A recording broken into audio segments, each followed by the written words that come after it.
É muito bom estar de volta aos estúdios aqui do Poe Streaming. Hoje é dia 2 de dezembro de 2024 e chegamos à edição número 78 do RS Educação. O programa RS Educação é transmitido ao vivo toda segunda-feira às 21 horas pelo canal Poe Streaming, no YouTube, Facebook e no canal 160 da Soul TV e canal 15 da RBTV Serra Gaúcha. Hoje, excepcionalmente, estamos gravando na tarde do dia 2 o nosso programa, mas é muito bom realmente estar de novo aqui nos estúdios, aqui no Shopping Total. Poe Streaming, TV de Porto Alegre para Porto Alegre e de Porto Alegre para o mundo. Estamos no ar toda a segunda-feira com o apoio do Shopping Total, né? Então, o nosso apoio aqui do Shopping Total, presente a todo momento. Estava passeando pelo Shopping Total hoje, quando cheguei aqui, luzes de Natal, Shopping Total está muito bonito.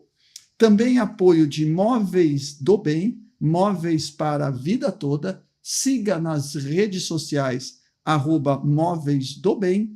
E também apoio de Bendita Decor, seu ambiente muito mais Bendita. Siga nas redes sociais, @benditadecor.poa. Com a competência de sempre, o Eduardo já colocou ali, né, os nossos apoiadores, e o patrocínio é do Sinep RS, Sindicato do Ensino Privado do Rio Grande do Sul.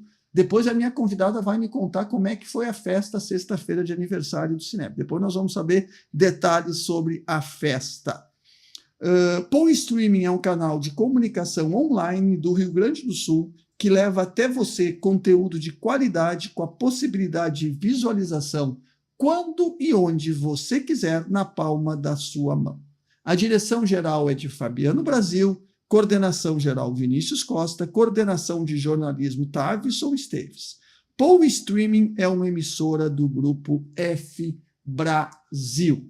Muito bem, passada essa introdução inicial, vamos aos fatos marcantes do dia 2 de dezembro, aqueles fatos que na história marcaram o dia de hoje. Eu fiquei impressionado quando estava fazendo a pesquisa hoje, a quantidade de coisas que aconteceram no dia 2 de dezembro. Eu realmente fiquei impressionado, eu quase enchi uma folha aqui. Eu vou começar com um acontecimento de 615 anos atrás, ou seja, em 1409, era inaugurada a Universidade de Leipzig, na Alemanha. Gente, olha só, o Brasil nem tinha sido descoberto ainda, quer dizer, 100 anos depois o Brasil foi descoberto, e já se inaugurava uma universidade na Alemanha. Vamos dar um pequeno pulo para a história, para 1512, e lá em 1512, pela primeira vez, né, foi aberta a visitação do público às pinturas de Michelangelo na Capela Sistina. Quem pôde ir já à Capela Sistina lá no Vaticano, são pinturas incríveis. Em 1837, agora já no Brasil, foi criado o Colégio Pedro II no Rio de Janeiro, né? Isso lá no Império ainda, né? Há 187 anos atrás. Um fato curioso também foi em 1901, aprendi isso hoje, gente. Em 1901, o americano King Camp Gillette patenteia o aparelho de barbear com lâminas descartáveis. Então, Gillette era o nome do cara mesmo, né? Então, há 123 anos foi patenteado o aparelho pelo Gillette. Em 1945, também aqui no país, aconteceram as primeiras eleições gerais no Brasil, aquelas que são consideradas as primeiras eleições democráticas. Mais um fato relevante, em 1962, então, há pouco mais de 60 anos atrás, a União Soviética, a antiga União Soviética, lança a primeira nave espacial com destino a Marte. Olha quanta coisa aconteceu nesse dia 2 de dezembro, né? Em 1974, então 12 anos depois dos soviéticos lançarem a sua primeira nave espacial com destino a Marte, os americanos lançaram a nave Pioneer 11, que chega em Júpiter. 1976, então pouco tempo atrás, já que nós somos lá 1409, Fidel Castro se torna presidente de Cuba, né, depois da Revolução Cubana. Em 1997, então há 27 anos atrás, o presídio de Ilha Grande, no Rio de Janeiro, já desativado lá em 1993, foi transformado no maior centro de pesquisa ambiental na América Latina.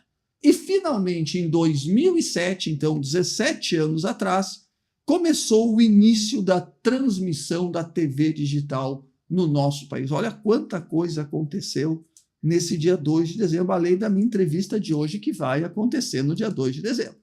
Vamos a alguns nascimentos ilustres. O primeiro deles, em 1825, nasceu Pedro II, que vem a ser o filho de Dom Pedro I, o filho mais novo de Dom Pedro I, que foi o último imperador do Brasil. Ele foi imperador por 58 anos, tendo vivido 66 anos. Olha só, desde os 8 anos de idade, imperador do nosso país. Em 1889, nasceu a pintora e a pioneira de arte moderna no Brasil, Anita Malfatti.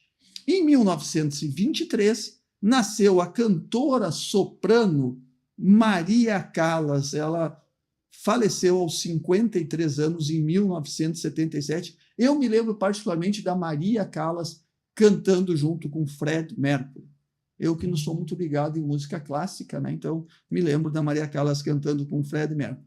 Em 1946, até eu acho que é a bolsa da minha convidada aqui, nasceu Gianni Versace, estilista italiano, falecido em 1997, aos 50 anos. E, por fim, quem completa 43 anos no dia de hoje é a cantora americana Britney Spears.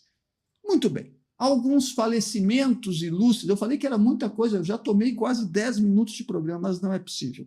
Vamos lá. Falecimentos que aconteceram no dia 2 de dezembro. Primeiro deles, em 1547, faleceu o explorador espanhol Hernán Cortés, aos 62 anos, ele que foi um dos maiores exploradores ali no Império Inca, Império Azteca, lá naquela parte da América Norte e da América do Sul. 1814, depois eu vou perguntar para a minha entrevistada se ela leu os escritos, né? Faleceu o escritor francês aos 74 anos, Marquês de Sade. Também faleceu no dia 2 de dezembro o narcotraficante, faleceu não, foi assassinado, né, pela polícia colombiana, o traficante Pablo Escobar, aos 44 anos. E, por fim, faleceu no dia 2 de dezembro, aos 69 anos, no dia 2 de dezembro de 2009, alguém conhecido pela maioria de nós pela sua voz, mas não pelo seu rosto. Faleceu o locutor Lombardi, companheiro de muitos anos do Silvio Santos. Hoje é Dia Internacional da Abolição da Escravatura e hoje é Dia Nacional do Samba. Feita essa grande introdução, roubei tempo precioso, porque eu tenho muita honra, ainda mais num programa especial, fazendo ao vivo aqui do estúdio, doutora Letícia Dalcin. Eu costumo dizer, doutora Letícia, que toda vez que eu estiver num processo judicial, eu quero estar do seu lado. Então, que honra, que bom poder voltar aos estúdios aqui do Poa Streaming e ter a sua companhia para a gente poder falar um pouco sobre direito, sobre educação, podemos falar sobre beach tênis, podemos falar sobre Dona Francisca. Doutora Letícia, muito bom lhe ter aqui comigo hoje. Lembrando, infelizmente não vamos ter interatividade, estamos gravando o programa, mas hoje é 2 de dezembro, são 17 horas, precisamente. Doutora Letícia, boa tarde, bom dia, boa noite, muito bom ter a senhora comigo aqui. Boa tarde, Bruno. Imagina, eu que agradeço o convite. Tu sabe que eu fujo desses compromissos, né, com frequência, porque apesar de eu falar bastante, eu tenho uma certa timidez com as câmeras. Mas, enfim, te agradeço muito o convite. É um prazer e uma honra estar aqui contigo para a gente conversar sobre esses assuntos.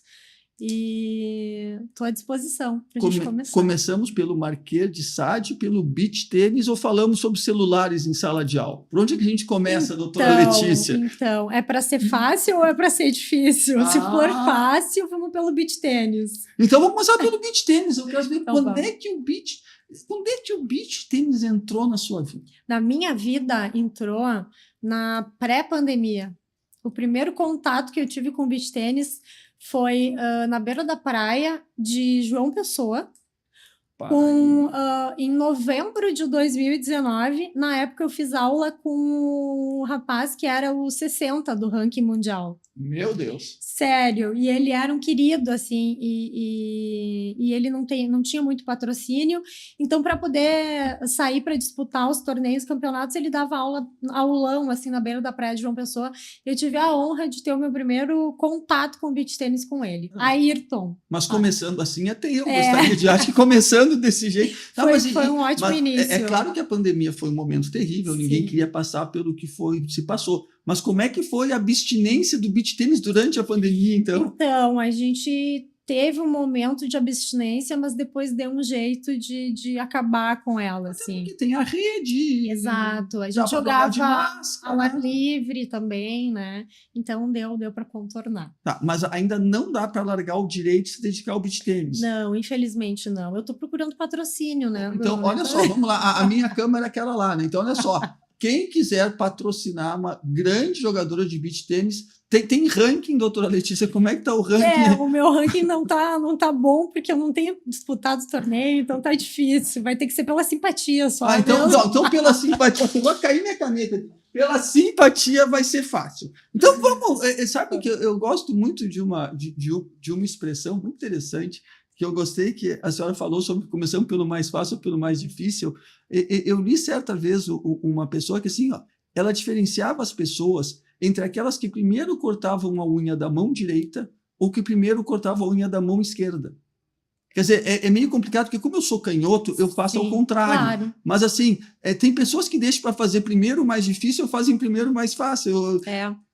Exatamente. Eu geralmente começo pelo mais difícil, mas hoje, como eu tô meio nervosa aqui na nossa conversa, mas o vou começar pelo mais fácil. Nervosismo não precisa, não. Então, vamos falar de um assunto que eu acho que vai interessar muitos pais, não só pais, professores, quem está nos assistindo, porque no Brasil, a gente tem, e é só no Brasil que acontece isso, eu não sei se tem outro país que aconteça isso, tem lei que pega e lei que não pega.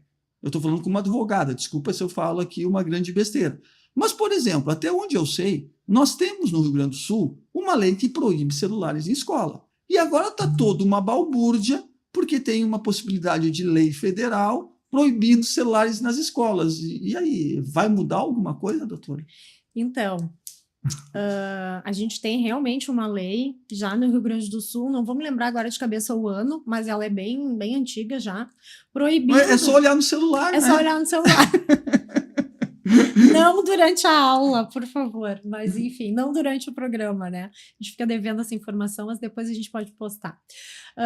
Proibindo o uso de celular em sala de aula, né? E como tu bem disseste, nós dois somos advogados, né? Então a gente pode falar... Eu sou quase. A gente pode falar de cadeira que inacreditavelmente no Brasil é isso mesmo, né? Tem leis que pegam e leis que não pegam, que colam e não colam, né? O que é um verdadeiro absurdo, mas é a nossa realidade. E agora a gente tem um projeto de lei federal tramitando por iniciativa do próprio Ministério da Educação, se não me engano, né? Eu sei que tá todo... Eu estou preocupado, desculpa lhe interromper, mas assim, eu estou muito preocupado, está todo mundo a favor. Quando todo mundo é a favor de uma coisa, quando a direita é a favor, quando a esquerda é a favor, quando o Ministério da Educação é a favor, quando o liberal é a favor, quando o estatizante é a favor, eu fico preocupado com a unanimidade, que para mim tem aquela frase famosa, né, que a unanimidade é burra. Então eu estou preocupado. Mas eu acho que chegou num momento chegou num limite que precisa ser feito alguma coisa, né? Vou fazer um esclarecimento inicial.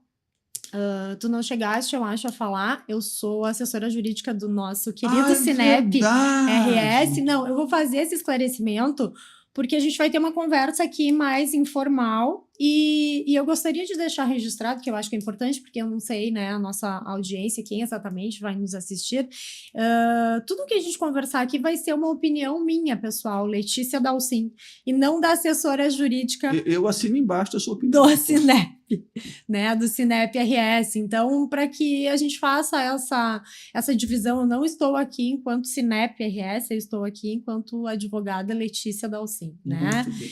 Então, assim, eu acho que, embora a gente vá falar de educação, vá falar de escolas privadas, né, vai falar dessas relações interpessoais, eu acho que é importante esse esclarecimento. Acho que a gente chegou num limite muito grande, assim, de falta de controle do celular. Então, eu acho que é um fenômeno que está trazendo essa unanimidade. Assim, não é total, né? A gente sabe que tem algumas resistências e a gente sabe também que tem estados que já têm essa lei, né? O próprio Rio de Janeiro, São Paulo, se não me engano, tem essa lei e aparentemente as coisas funcionam. Mas aqui no Rio Grande do Sul a gente tem uma resistência dos alunos e até mesmo das famílias, né, para ter esse controle do celular. Isso fica na mão do professor, em sala de aula, e na mão do diretor de escola, né? Então, eu acho que é um pouco radical a proibição, né? Porque a gente vai estar abrindo mão de uma tecnologia que veio para ajudar, né? Várias escolas privadas têm como até mesmo uma propaganda o uso de tablets, de sistemas de ensino interativos, digitais, e eu acho que é um retrocesso proibir, mas talvez haja essa necessidade de proibir para depois começar a avançar com uma certa dose de limite, porque hoje em dia realmente a situação ela está bem complicada. Doutora Letícia, eu acho que uma das poucas pessoas que levantou a voz, e aqui a opinião do Bruno, bem claro, né? Eu adoro dar opinião. A vantagem de fazer um programa é que a gente pode dar a nossa opinião, né? Que assim, ó, eu me preocupo. Porque assim, ó, eu acho que tem que deixar a autonomia da escola decidir. Daqui a pouco eu estou pensando, nós vamos ter tráfico de celular na escola. Né? O cara vai trazer um celular, vai entregar um e vai guardar o outro.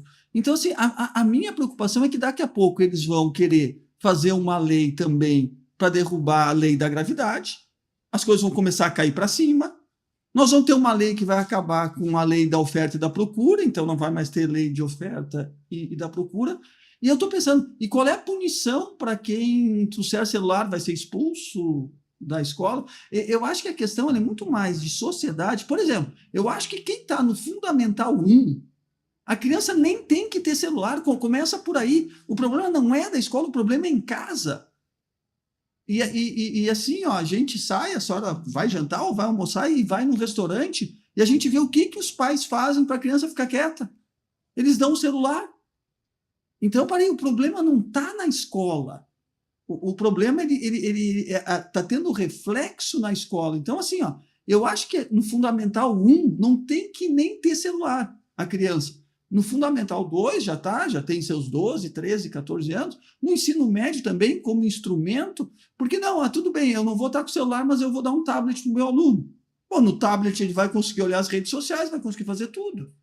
Então, assim, ó, eu me preocupo quando o Estado ele começa a fechar muito e eu estou com medo. Vai ter tráfego de celular agora. Eu me lembro, foi que nem aquela vez, e nós sabemos, esse é um assunto que a gente pode falar também, que não pode vender refrigerante em escola, né? Sim. Nós temos até problema de denúncia no tráfego de Coca-Cola, que entra escondido. Né? Então, assim, mas claro que isso é só minha opinião e isso ainda vai ter que sair a lei vai ter um prazo para ser aplicada, né? E tem muitas escolas, como eu lhe falei, se eu tive em Nova Prata ontem, tinha uma escola que recolhia o celular, e eu respeito, eu acho que. Mas é uma decisão da escola. Eu sou pela autonomia da escola em decidir. Sim, na verdade, assim, eu não sei se eu vou te surpreender ou não, mas a gente já tem, entre aspas, logicamente, o tráfico de celulares, né? A gente tem contato com muitas escolas, né, através da assessoria jurídica, e essa é uma questão muito polêmica, né? Tiro o celular, o que eu faço? Deixo no armário, né? Isso o diretor perguntando. A gente sempre orienta a não deixar longe do estudante, longe dos olhos do estudante. Por quê? Porque se desaparecer, sumir, quebrar, estragar, extraviar, é responsabilidade da escola que fez a guarda, né, desse material. Então a escola diz: tá, mas o professor não consegue mais dar aula. Então a gente vai botar uma caixinha. A caixa que eu vi era transparente, inclusive. Uma caixinha, um escaninho na entrada da sala de aula, e o aluno entra, dá bom dia e larga o seu aparelho, assiste a aula, pega no intervalo, no nosso recreio. O recreio. Famoso recreio. Volta para a sala de aula, deixa. O que alguns alunos, né? Tem uns que são mais criativos, faziam exatamente isso, levavam o celular velho, que não funciona, e deixavam no escaninho. E o seu celular bom, né, que funciona, deixavam na mochila e pegavam o celular durante a aula. Então, assim... A aula não devia ser muito boa. Né? Não vamos entrar nesse Não vamos entrar nesse detalhe. Não vamos entrar nesse julgamento. Enfim, mas é que é um vício, né? Tem crianças e adolescentes, enfim, que estão viciados. E retomando o que tu disseste, eu acho que é um problema de educação, mas de educação lato sensu. De educação mesmo, e a começar por casa, pelos pais. Eu concordo contigo que crianças da educação infantil, Fundamental 1, não deveriam ter ainda. Não está nem trazer para a escola, né? Exatamente, não deveriam ter. Eu conversei esse final de semana, sexta-feira, inclusive no aniversário de Snap, com uma pessoa que me dizia: meu filho está querendo um tablet esse ano, acho que eu não vou escapar. E aí eu perguntei: mas que idade ele tem? E eu disse assim, e ele disse 10. E eu: nossa, mas durou bastante essa tua empurrada, né? Essa família foi dura. Exatamente. Então, assim, sabe? Daqui a pouco a criança fica... É até um fator de discriminação não ter, tu não sabe? Tem tablet, eu tenho. É uma loucura, sabe? É uma coisa, assim, é viciante. Então, e é nesses momentos que a gente não consegue se autorregular enquanto sociedade, que a gente abre a porta para o Estado nos obrigar. Tá, mas deixa eu pegar, eu gostei desse seu autorregular. Eu tenho a minha escola lá, que eu sou diretor. Eu posso determinar no meu regimento interno, no meu regulamento, aí a Naime saberia dizer o nome correto, porque tem um monte de nome para essas coisas, que é proibido eu trazer celular para a escola? Eu posso determinar isso no meu regulamento? Posso. Na verdade, são as normas de convivência. Isso, as normas de convivência. Que fazem parte do regimento escolar. Não, mas a senhora está quase uma pedagoga, Não, é que a gente tem que falar direitinho, que senão a Naime depois nos corrige publicamente. Então, assim, agora eu estou aqui, fiel à nomenclatura. Inclusive, esse ano, na negociação coletiva que fizemos com o Sindicato dos Professores, fizemos aí, estou falando de Sinep, Simpro-RS e os outros Simpros também do Rio Grande do Sul, nós estabelecemos uma cláusula que determina que as escolas precisam fazer um protocolo para regular o uso de celular na escola, em sala de aula. E, a partir desse regulamento, passar essa orientação para os professores, e aí cada escola tem a sua autonomia para dizer se pode trazer, se não pode trazer, quando pode usar, quando não pode.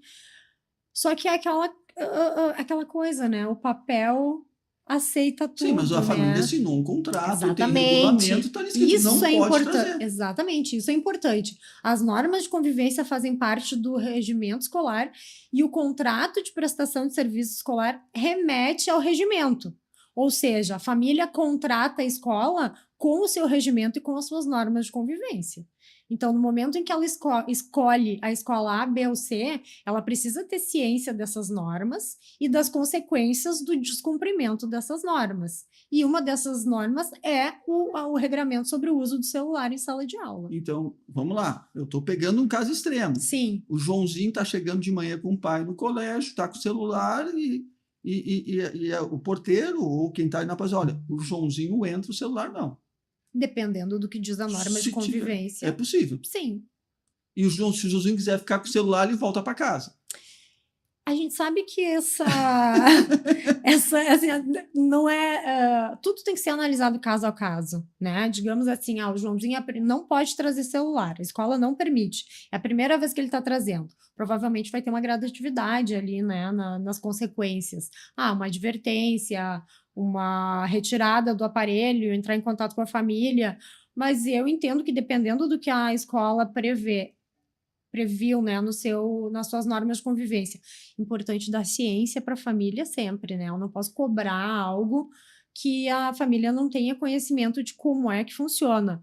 Eu entendo que sim, que pode. Olha, é a terceira vez hipoteticamente, né? Sim. Que vem com o celular, não vai assistir aula com o celular. Ou o celular vai ficar guardado. Eu vou fazer uma maldade com a doutora Letícia agora. Vou Pronto. mesmo, porque não, Tava é óbvio, esperando. mas eu sempre tava faço. esperando. Mas eu faço maldade com todos os meus convidados, Tá. não é só com a senhora, doutora. Tá bom. Aí o Joãozinho trouxe o primeiro dia o celular que não podia, trouxe o segundo, trouxe o terceiro ele não entrou, trouxe o quarto, deram uma suspensão para o Joãozinho, aí trouxe o quinto e pediram uma transferência assistida do Joãozinho. Como fica essa transferência assistida? Aí essa transferência assistida tinha que ser dos pais, né? Que permitiram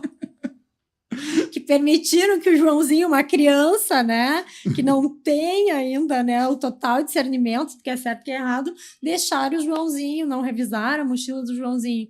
Mas, enfim, brincadeiras à parte, acho que não é o caso, tá? A gente não sustentaria uma transferência assistida, um pedido para que se retirasse da escola em razão desse descumprimento, né? Eu acho que tem outras vias de se autorregular, como a gente havia falado. Mas se esses descumprimentos de regras vierem acompanhados de outros pontos, é possível fazer um convite, né? Deixa eu até explicar, porque assim, ó, isso foi uma pouco de piada interna, digamos assim, uma piada interna. Porque assim, o que acontece? Antigamente, quando nós tínhamos um aluno que incomodava, que fazia, que descumpria normas, que não se comportava, que atrapalhava a aula, esse aluno, ele era avisado, a família era chamada, aí suspendia o aluno, aí dava advertência e no final esse aluno era expulso. Era o termo que se usava antes. Exato. Agora, o termo chique, ou politicamente correto que se usa, o aluno não pode mais ser expulso, né? O aluno tem uma transferência assistida. E eu quero dizer o seguinte, a transferência assistida ela é importante por quê? Porque aquele aluno que não está bem naquela escola, ele pode, numa outra escola, encontrar um ambiente melhor para ele.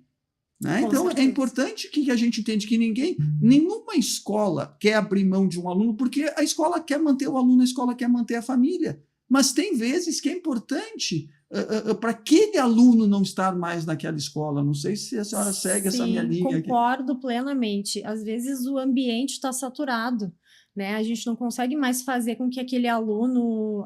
Agora eu estou falando de escola, né? A escola não consegue mais fazer com que aquele aluno progrida, vá em frente, né? Porque o ambiente já saturou.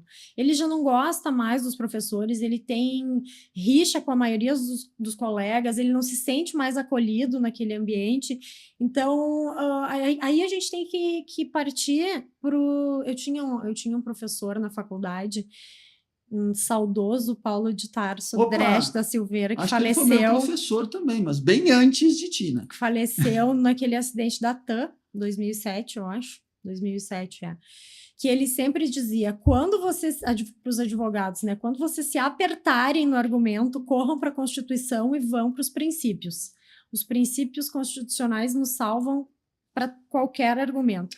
Então, nesse caso do aluno, onde o ambiente já está saturado, a gente vai para o princípio do melhor interesse do menor, do direito à educação. Ele tem direito à educação e ele tem, né, a questão do melhor interesse do menor, não naquela escola, no ambiente escolar, em qualquer outra escola. Ele precisa estar numa escola, mas não necessariamente naquela, onde já não se tem mais como tirar nada de bom, porque ele já não se sente mais acolhido ali. Né? Então, eu adorei. Então, assim, isso é importante também, claro que é um argumento para a escola, mas é algo que as famílias precisam estar com a cabeça aberta para entender, né? Que às vezes começa aquela guerra entre a escola e a família, não, porque vai expulsar, porque não sei o quê, e esquecem do estudante, da criança, né? A gente tem que pensar na criança, por que ele não está bem aqui? Vamos analisar a situação, né? Não é simplesmente porque ele não quer estar, é porque já saturou aquele ambiente. Então, a transferência assistida, sim, é um nome mais bonito, mas ela precisa ser encarada como uma possibilidade para ambas as partes e principalmente para o estudante. Perfeito. Só lembrando, amanhã eu pego um voo para Congonhas. Para lembrar, só falou do acidente. Desculpa, eu lembrei, não era minha intenção. Eu tenho certeza disso. Doutora Letícia, assim, eu achei interessante, quando a gente faz o pré-programa, a gente conversa algumas coisas. E, para mim, data de corte estava resolvido, 31 de março, a gente pode discutir se está certo, está errado, mas tem uma discussão de novo no STF. Eu quero dizer que, daqui a pouco, até esse estado vão mudar, me caíram os butiá do bolso, daqui a pouco os butiá vão voltar para o bolso. Então, me caíram os butiá do bolso, pode ser que se volte a discutir data de corte? Como é que está isso? Então, a gente tem uma resolução do Conselho Nacional de Educação e a gente tem um parecer aqui do nosso conselho. E entre esses dois documentos, houve a edição de uma lei estadual aqui do Rio Grande do Sul, que estabelecia critérios um pouco diferentes da resolução. Foi um deputado que era lá de Livramento, eu não vou me lembrar o nome do deputado agora, mas eu me lembro Eu também disso. não vou. Eric Farias. Exatamente. Eu não lembrava do sobrenome, eu lembrava do nome. Parabéns, doutora. Enfim. Aí, o que aconteceu? Então, foi editada a lei, foi promulgada a lei e houve uma ação de inconstitucionalidade. Para analisar a inconstitucionalidade, houve uma liminar no STF declarando inconstitucional liminarmente e suspendendo a aplicabilidade. Perfeito. E era uma legislação que me parecia até um pouco mais eu me lembro que tinha, flexível. Se o aluno era até 31 de maio, era 31 de maio, depois ia até 31 de dezembro, se fizer. Eu me lembro, tinha uma razoabilidade, digamos. É porque dava um intervalo um pouco maior ali para adequação, né? Porque mas é importante lembrar, doutora, essa lei não está valendo hoje. Não, ela está suspensa a sua aplicabilidade. Eu não vou me lembrar o ano da lei, mas isso já deve fazer uns 4 ou 5 anos. Eu me lembro disso. Mais ou menos isso. Eu acho que sim. Mas o que acontece ainda hoje? Essa discussão, por mais que em tese ela deveria pelo menos estar pacificada, exatamente, mas a gente sabe que no direito nada, né? Tudo depende, né? Ainda chegam pais na escola para matricular os seus filhos fora da data de corte. Meu filho faz aniversário dia 3 de abril e eu quero matricular na educação infantil, no primeiro ano da educação infantil, mas ele não tem ainda 4 anos completos. Consequentemente, quando chegar no primeiro ano do ensino fundamental, ele também não terá os 6 anos completos, né? O que acontece? As escolas não devem matricular. Administrativamente não devem matricular, devem negar a matrícula porque está fora da data de corte. Perfeito. A gente sabe que algumas... Fecha um olho. Assim. Exatamente. Não está falando Cinep, né? Não, claro que não, jamais. Até porque a nossa orientação é observar a data, as resoluções, enfim, a da resolução nacional e o parecer estadual. Mas, às vezes, o que acontece? Só tem uma escola privada naquela cidade. E a família quer colocar na escola privada. Né? E aí a escola acaba matriculando, enfim, e passa. Não é o correto, não é o correto. O que acontece? Essa criança vai chegar lá no primeiro ano, vai estourar. Fora, exatamente. Isso. Ela já ingressou na educação infantil fora e no primeiro ano ela também vai estar fora da data de corte, né? Que é 31 de março. Algumas escolas cumprem rigorosamente a resolução e o que as famílias fazem? Ingressam com uma ação judicial. Exatamente. E praticamente todas as ações judiciais, em todas as ações judiciais são concedidas liminares para que faça a matrícula. Sim, vai juntar um laudo, vai juntar... Exatamente. E aí vem de novo as decisões, interesse do menor, direito à educação, e o juiz vai lá, né, concede... O juiz com seu conhecimento pedagógico fantástico... Claro, com anos de estudo sobre o que é melhor para a criança, né, vai lá e concede a liminar. E a escola... Matricula. O juiz mandando, obedeça. Exatamente. Porque aí a escola vai matricular fora da data de corte, mas está ressalvada por uma decisão judicial. Importante dizer, vamos lá, se chegar uma visita do Conselho Estadual, da SEDUC, tá aqui, tem a ordem judicial mandando matricular. Exatamente. Importante que a escola... Exato. E aí a escola vai decidir se vai recorrer ou não dessa liminar. Mas é muito mais fácil cumprir a liminar do que ficar brigando. Não, até porque até ser julgado o processo, a criança vai estar lá pelo 3º, 4º ano. Exatamente. E aí vai fazer o quê? Vai voltar? Vai voltar lá para a educação infantil? Não vai, né? Então, se houver uma decisão judicial, cumpre-se a decisão judicial, matricula, guarda a liminar na pasta do aluno para qualquer eventualidade, fiscalização, denúncia, seja lá o que for, e segue o baile. Eu acho muito interessante que em todo o Brasil é 31 de março, mas São Paulo tinha uma norma e foi ressalvado que em São Paulo é 31 de abril ou 30 de abril. Então, na verdade... Tudo é relativizado, né? Tudo é relativizado. Eu me lembro exatamente. que isso aconteceu. Então, mas vamos lá, gente. Escola cumpra o que está na norma. Exato. Se o juiz autorizar, a gente segue em frente. Eu quero saber o seguinte. Dona Francisca ou Porto Alegre? Depende. Opa! Tem algo melhor que um banho no soturno? No Jacuí. Tu não ia ali no soturno? Não, eu ia no Jacuí. Mas o soturno é perto também. Sim, né? Porque como eu ia para Nova Palma, em Nova Palma tinha a barragem do soturno, que eu tomei banho ali, que é do lado de... Tinha o camping de Nova Palma. Exatamente, famoso. Muito acampei lá em Nova Palma. Tinha ali aquela pontezinha que passava. Sim, aquela... Não tinha ponte. Uma barragenzinha, uma barragem. Isso. E tinha uma ponte suspensa também, né? Tinha aquela foi levado na última enxurrada lá. Foi? Aquela ponte. Olha, eu tô desatualizada. Eu pulei lá de cima uma vez. Eu não. Eu sou muito conservadora, né? Para esse tipo de coisa. Muito conservadora. E deixa ele fazer uma pergunta que a gente estava batendo um papo. E eu não sei se isso pode ser publicizado. Se não for, eu vou deixar uma saia justa. Eu conheço seu trabalho como advogada, que é fantástico. Mas a senhora faz um trabalho voluntário também, doutora? Faço um trabalho. Comecei há pouco tempo. Pode me falar? Pode falar? Pode. Não, porque eu não sei, então claro. A gente fica meio assim. Com certeza. Faz pouco tempo, na verdade, que eu comecei um trabalho voluntário no CVV, que é o Centro de Valorização da Vida, que presta apoio emocional através do diálogo.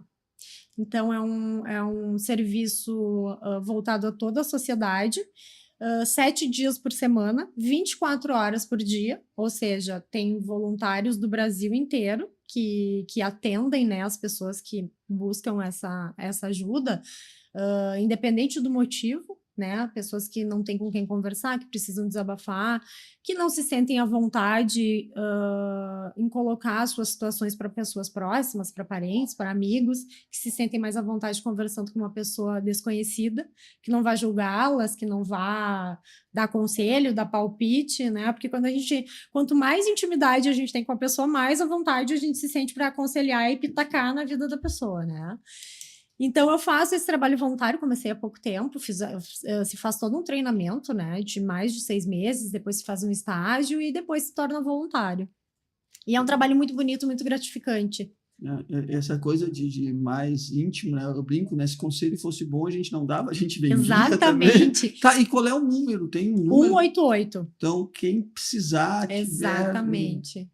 Enfim, estou num momento de desespero, quero desabafar, enfim. Porque parece uma coisa interessante nesse mundo de conexão, e nós falamos há pouco sobre o celular, que está todo mundo junto, nunca houve tanta solidão como nós temos hoje. Não sei se eu estou falando uma besteira. Não, bem pelo contrário. Eu acho que a pandemia também trouxe muito isso, porque foi um isolamento forçado, e muita gente, a partir daí, acabou ficando muito tempo só, e não se deu conta, eu acho, dessa solidão, né? As pessoas se afastaram muito, né? E as pessoas aprenderam a ficar sozinhas. Só que umas aprenderam bem e outras não lidam bem com isso, né? Mas realmente, assim, claro que a gente não pode falar sobre as ligações, são ligações sigilosas, tudo, mas a solidão e a tristeza e o vazio existencial é algo surpreendente, assim.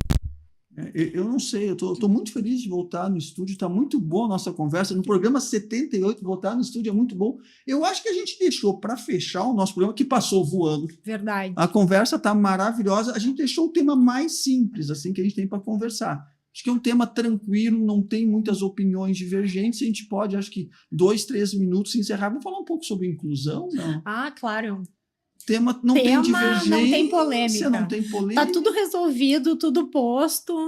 Então então a gente pode, não vou nem lhe perguntar. Imagina. Não vou nem lhe perguntar. E aí eu vou começar falando sobre uma questão. Muito bem.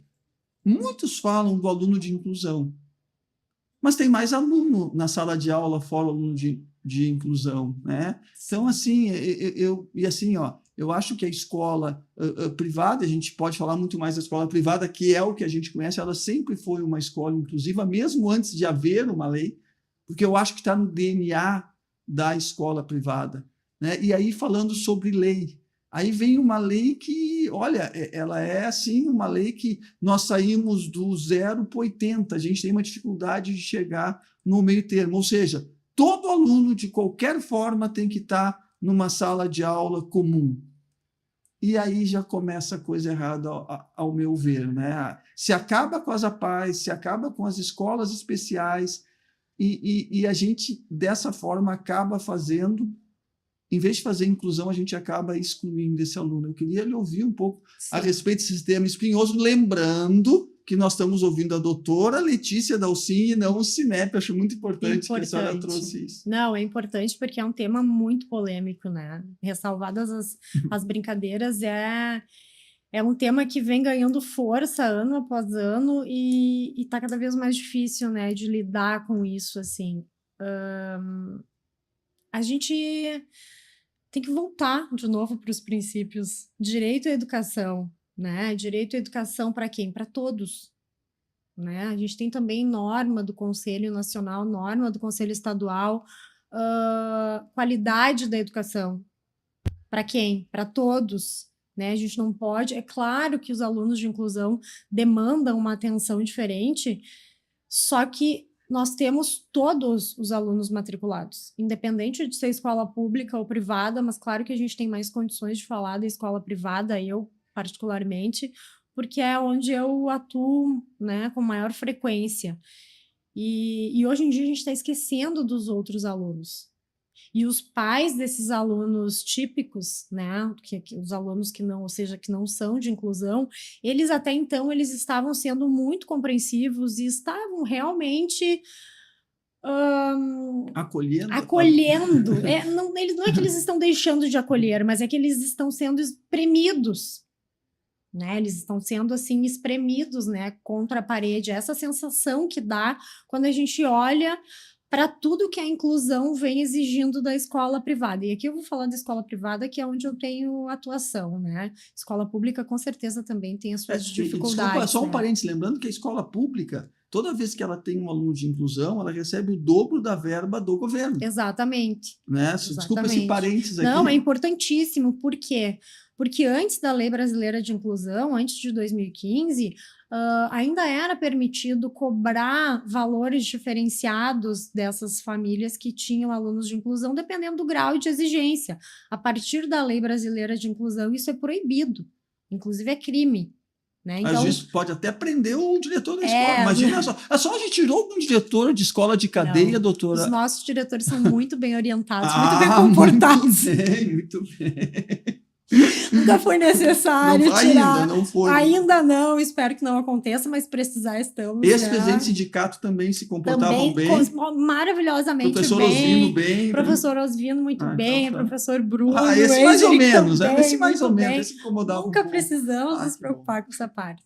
Mas essa questão é muito importante e gera muita discussão, porque a gente não pode cobrar valor diferenciado, escola privada não pode cobrar valor diferenciado entre alunos de inclusão e alunos típicos, que não são de inclusão. Então, esse custo ele tem que ser socializado, né, entre todas as famílias, entre todas as mensalidades. E os pais dos alunos típicos, ok, aceitaram, nunca houve discussão nesse sentido, pontualmente pode haver uma discussão, mas no geral eles aceitam muito bem. Só que esses custos estão aumentando pelas exigências legais e normativas que vêm, né, de empurra daqui, empurra dali. Todo mundo quer legislar sobre inclusão. Né? A gente tem um manual daqui, a gente tem um... Manual do eu posso falar, só não pode, eu falo. Desde quando a MP... a minha câmera é aquela lá, né? Desde quando a MP faz manual dizendo que escola tem que fazer? Gente, MP orienta e pede, tá? Não manda. E fiscaliza, né? E fiscaliza a aplicação da lei. Mas a gente tem, enfim, eu não vou entrar nessa... Não posso brigar com Eu eles. posso. Né? Tu pode brigar. Não sei se tu pode, mas enfim. Não, mas eu mesmo não podendo, eu brigo, não tem... Mas, então, e respeito muito o Ministério Público.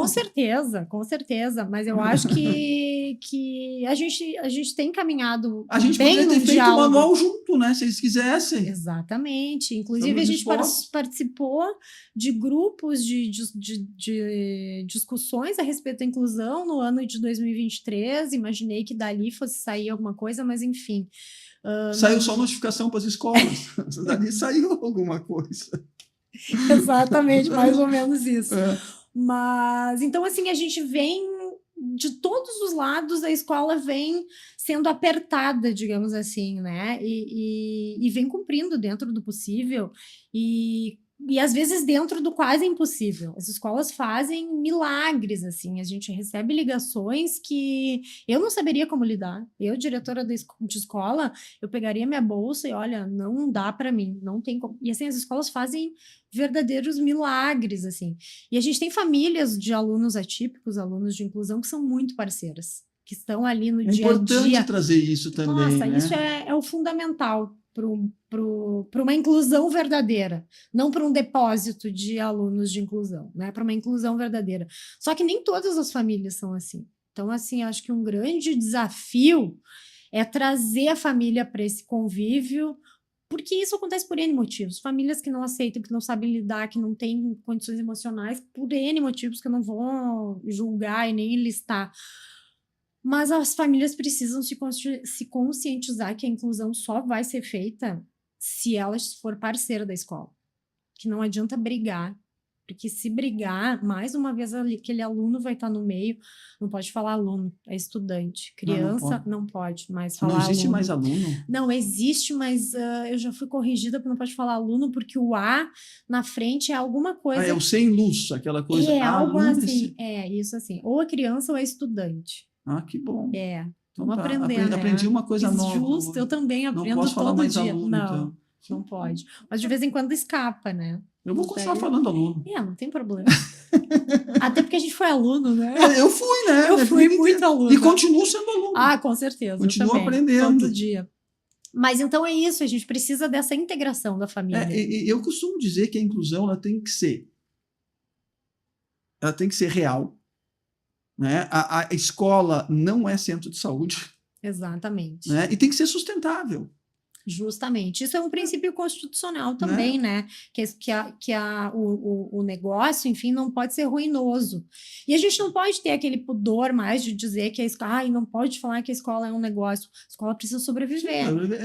Tem aquelas que não têm sem fins lucrativos. Mas mesmo assim, sem fins, precisam sobreviver. Não é, sem fins lucrativos não quer dizer que pode falir. E que pode dar prejuízo. Exatamente, pode dar prejuízo. E eu acho uma coisa muito importante, nós estamos chegando ao final, foi muito rápido, tem que fazer o programa 2, vamos deixar marcado, fazer um programa 2. E eu costumo dizer aquela coisa assim, aqui nós temos que empoderar os nossos diretores das escolas.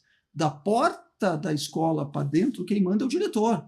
Não é a família, não é o médico, não é o Ministério Público, não é o prefeito, não é o psiquiatra. Psicopedagogo, neurologista. Só o juiz, quando mandar, se cumpre. Tirando o juiz... E ainda dá para a gente discutir. Dá para a gente discutir, exatamente. Mas é importante empoderar o diretor de escola, doutora, porque a senhora deve receber ligações, eu devo imaginar, né?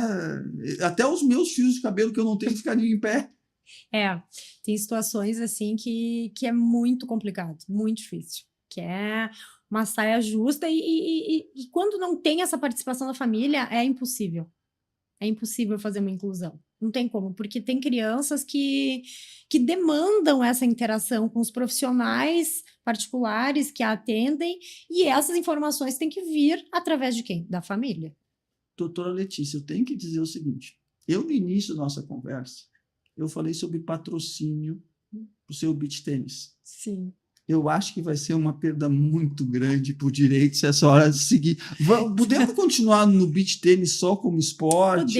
Podemos. Eu acho que até porque o talento, assim... o seu talento para o direito... beach tênis não. Olha só, eu não estou medindo o talento do beach tênis. Eu estou medindo o seu talento no direito, na conversa, no diálogo, em como auxiliar uma escola, e eu vou dizer de novo o que eu disse lá no início. O dia que eu tiver numa demanda, você sempre está do seu lado. Então, eu repito o que eu disse no início, quero estar sempre no seu lado numa demanda. Muito obrigado por ter estado aqui no RS Educação, foi uma conversa maravilhosa. Não foi tão horrível assim. Não, foi maravilhosa, foi excelente. Nós temos mais 1 minuto ali, não sei se para algumas considerações finais e razões finais serão remissivas ou alguma coisa que a senhora queira complementar, alguma questão, Acho que esse é um dos primeiros dias que eu estou ao vivo que eu vou terminar lá, porque quando eu estou fazendo online, eles não conseguem cortar. Eu acho que como nós estamos ao vivo aqui, eles vão cortar daqui a um minuto e pouco. Então ó, vocês não ouviram, mas o Eduardo riu ao fundo aqui, ó, que ele sofre comigo toda segunda-feira. Doutora Letícia, 51 segundos, alguma consideração? Eu lhe agradeço muito. Convido, próxima segunda-feira vamos ter RS Educação aí ao vivo e eu vou estar lá de Bento Gonçalves, mas, por favor, vamos encerrar. Eu quero agradecer, na verdade, o convite. Foi ótima a nossa conversa. Não foi, eu fico um pouco nervosa realmente no começo, mas conversar contigo é sempre um prazer, tu sabe disso. Eu gosto muito de ti, a gente convivemos muito no Cinep, negociações, enfim, sempre é uma conversa leve, agradável e com uma troca muito importante, muito inteligente. Muito obrigado. Eu que agradeço o convite. Obrigado. Então, lá de Dona Francisca para o mundo. Para o mundo. Né? Estamos no mundo. Exatamente. Muito obrigado, muito bom dia, muito boa tarde, muito boa noite, muito boa madrugada. Próxima segunda-feira voltamos com mais um RS Educação. Que delícia!